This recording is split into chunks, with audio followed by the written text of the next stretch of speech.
Hello, সুপ্রিয় শিক্ষার্থী এবং অভিভাবকবৃন্দকে স্বাগত জানিয়ে আজকের পর্ব শুরু করছি। আজকের পর্ব হলো ভৌতবিজ্ঞানের ৫ম নম্বর অধ্যায় আলো। তো এই প্রশ্ন উত্তর খুবই গুরুত্বপূর্ণ। এই অধ্যায়টি খুবই গুরুত্বপূর্ণ।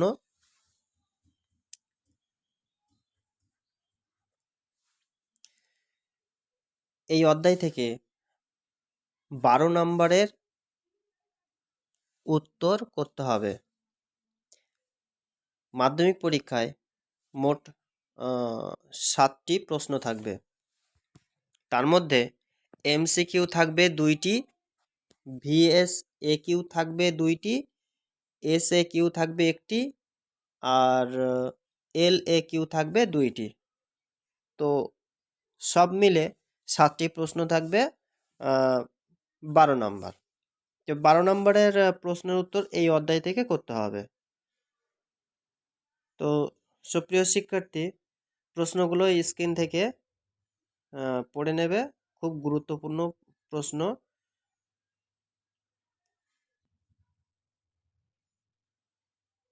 তো প্রশ্নগুলি অনেক অভিজ্ঞ শিক্ষক শিক্ষিকারা অক্লান্ত পরিশ্রম ও অভিজ্ঞতার দ্বারা এই প্রশ্ন উত্তরগুলো তৈরি করা হয়।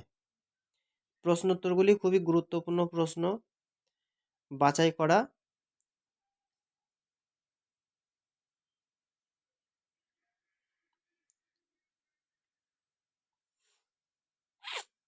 একটু মনোযোগ সহকারে প্রশ্ন উত্তরগুলি পড়ে নেবে।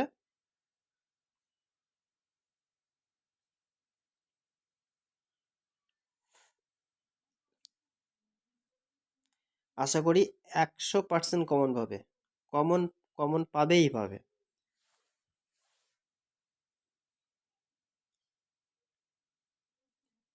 তো প্রিয় শিক্ষার্থী, যারা আমার চ্যানেলে নতুন বা চ্যানেলটি এখনো পর্যন্ত সাবস্ক্রাইব করনি, তারা অবশ্যই চ্যানেলটিকে সাবস্ক্রাইব করে দেবে আর পাশে থাকা বেল আইকনটি দাবিয়ে দেবে, যাতে করে এই রকম সাজেশন আগে পৌঁছয়। ফেব্রুয়ারির 10 তারিখ থেকে পরীক্ষা শুরু হচ্ছে।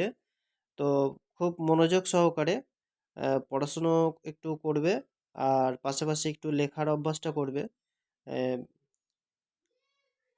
তো লিখলে অনেক রকমের গুণ থাকে লেখা অভ্যাস থাকলে।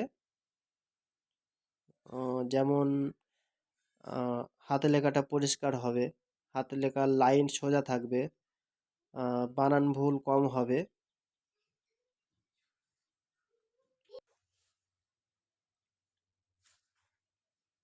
ইতিপূর্বে অন্যান্য ভৌতবিজ্ঞানের অধ্যায়গুলো দিয়েছি, তার আগে বাংলা সাজেশন দেয়া হয়েছে, সেগুলোও একটু দেখে নেবে। আশা করি পরীক্ষা খুব ভালো হবে। আর একটু মনোযোগ সহকারে পড়াশুনো করবে।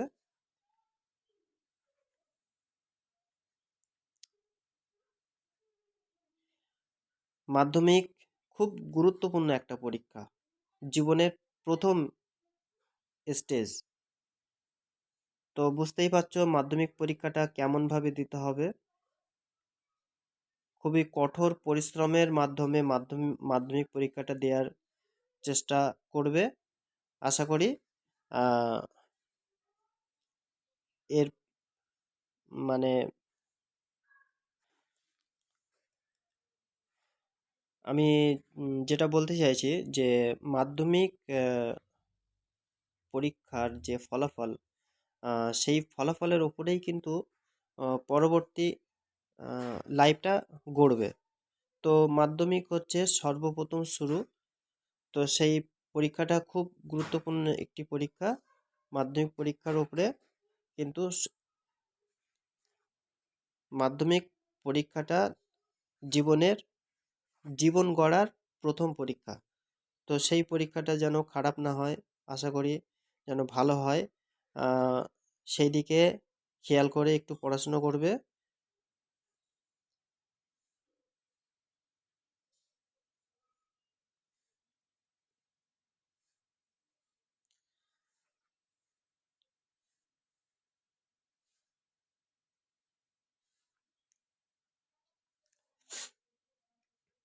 আর বিশেষ করে যখন পরীক্ষা দেবে, পরীক্ষা দেওয়ার যে প্রশ্নটা 15 মিনিট ধরে পড়ে নেবে, তারপরে খাতায় লেখা শুরু করবে।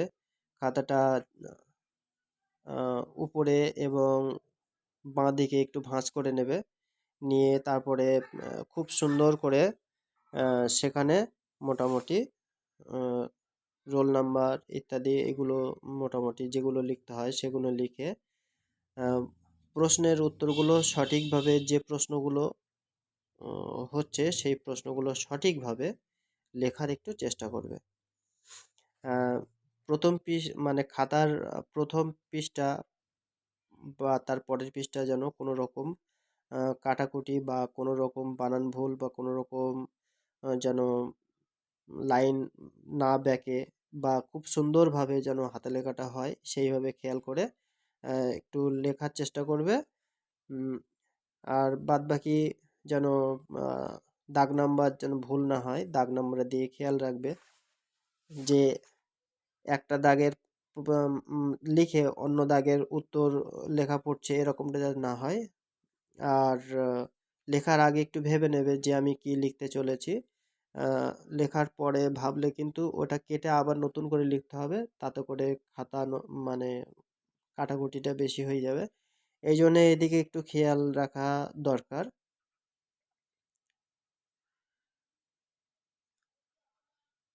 আর বাকি মোটামুটি কথা হচ্ছে যে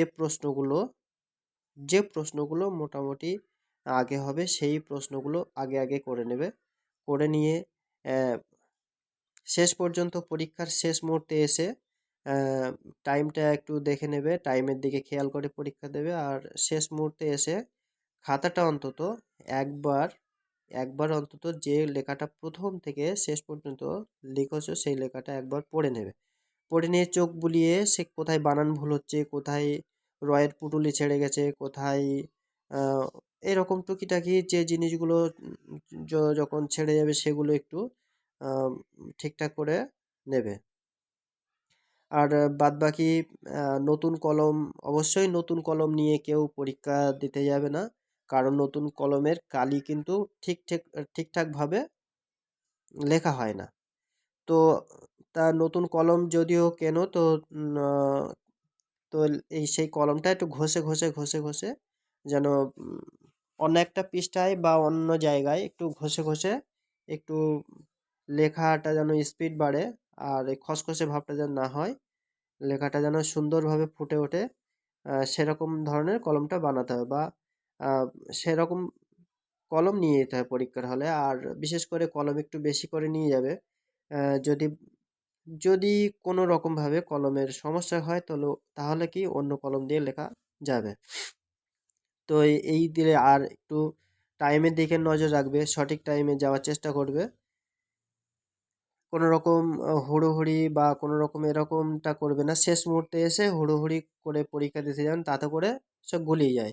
একটু অ্যাডভান্স চিন্তা ভাবনা করবে যে আমি এই টাইমে পৌঁছাবো, এই টাইমে সেইভাবে টাইম মেনটেন করবে, তাহলে দেখবে ব্রেন ফ্রি থাকবে। আর ব্রেন ফ্রি থাকলে সব কিন্তু মনে থাকে। আর খুব বেশি ব্রেনের চাপ নেবে না, খুব সুন্দরভাবে একটু অগ্রিম পড়াশুনো করবে, যাতে করে পরীক্ষায় ভালো রেজাল্ট করতে পারো।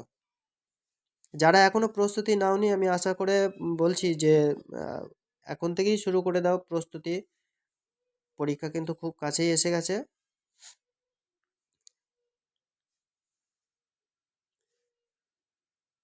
তো সুপ্রিয় শিক্ষার্থী, অনেক কিছুই বলা হলো।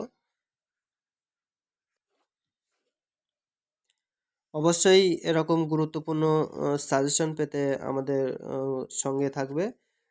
সাজেশন মানে প্রতি ধাপে ধাপে সাজেশন দেওয়া হবে, সাজেশনগুলো একটু ফলো করে পড়বে। আর বাকি কোনো জায়গায় যদি কোনো সমস্যা হয় তাহলে সেটা কমেন্টে জানাবে,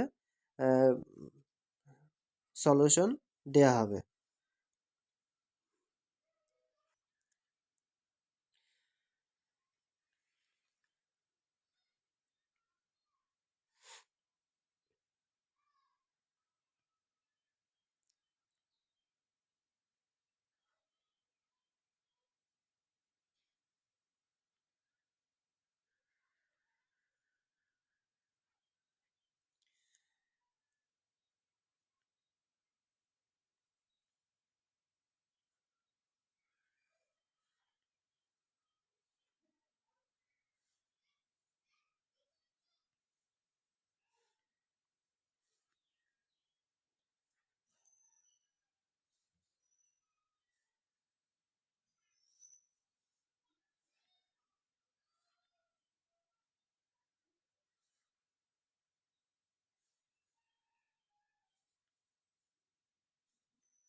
তো প্রিয় শিক্ষার্থী, ভিডিওটি শেয়ার করে দেবে যাতে করে অন্যজন পড়ার সুযোগ পায়।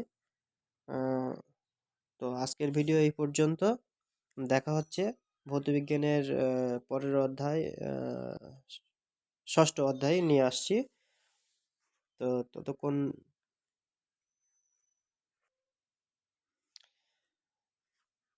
সুস্থ থাকবে আর একটু মনোযোগ সহকারে পড়বে। ভিডিওটি শেষ পর্যন্ত দেখার জন্য ধন্যবাদ।